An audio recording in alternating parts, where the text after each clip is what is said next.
I heard a story in the name of, I believe, Rab Soloveitchik. And the story goes like this. There was this man, his name is Yankee.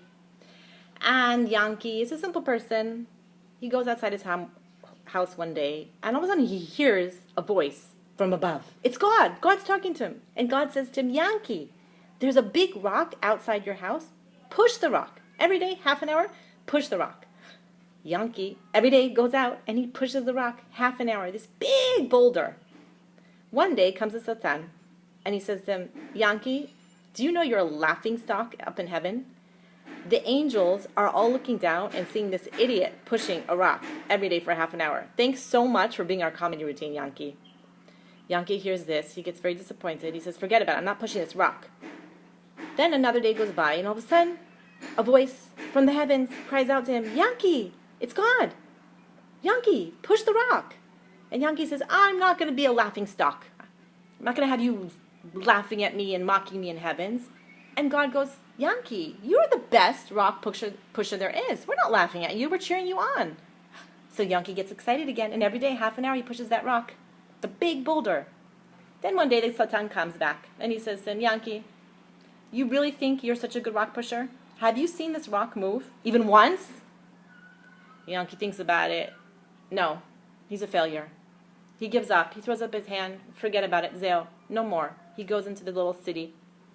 He sees a woman, and she's crawling. She's screaming, help, help, help, help. What's going on? He says, my husband, he was trying to change our tile. He got stuck under the car. Help, go get help. And Yankee says, there's no time for help.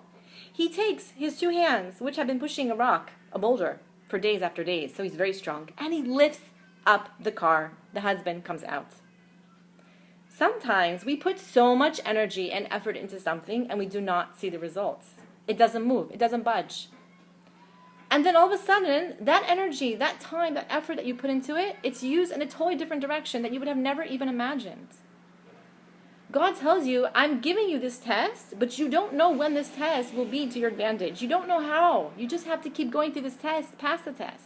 So we have in this week's Parshat Vayera, Avram Avinu, and he has a beloved son. Avram, his whole life was dedicated towards teaching people, telling them about God, doing acts of kindness. This is his whole entire life. He has a son. He's like, yes, I'm passing the torch. Yitzchak is going to be the next Gadol Ador. He's going to be the next big rabbi of the generation. And then what happens? God comes to him and says, but we're changing directions here. All that effort you've been putting into Yitzchak, I want you to go sacrifice your son for me. And what does Avram do? He gets up early in the morning and he goes. This is now new direction, change gears. Okay, I thought that this is what you wanted me to do. Now I see that, nope, something else. He goes. And not only that, he goes, his son, Yitzchak, goes with him. They're on the same page here, the same mission. They get up to the mountain, and Avram has his hand up with the knife, ready to sacrifice his son. This is what God's telling me to do. And then what happens? Ding! Change of mission. God says to him, sending an angel, no, stop. Now I know that you believe me and me. Now I know you will follow me. Avram, don't sacrifice your son. Stop. And I think that moment where he was like, wait a minute, I've lived my whole life for this. All I want to do is this. To give up my most precious item, I'll do it for you, God. And in that moment, Hashem is actually saying to him, no, I don't want you to give that up for me. I don't want you to give up and die for me. I actually want you to live for me and change gears for me. And that maybe was the biggest test, is that Avram had to put down his arm. So many times we're putting effort into something. You might be a mother who puts in so much time and effort into a child, and you're putting it day after day, and then you raise this child, and this child is not turning out the way you want it to be, him or her to be. You put in money and effort and time into something, into a project, into a job, into I don't know what, into life. You say, I'm doing this for you, Hashem. I'm doing this for you, God. And then God is telling you, no, actually, I want you to switch gears and do something else.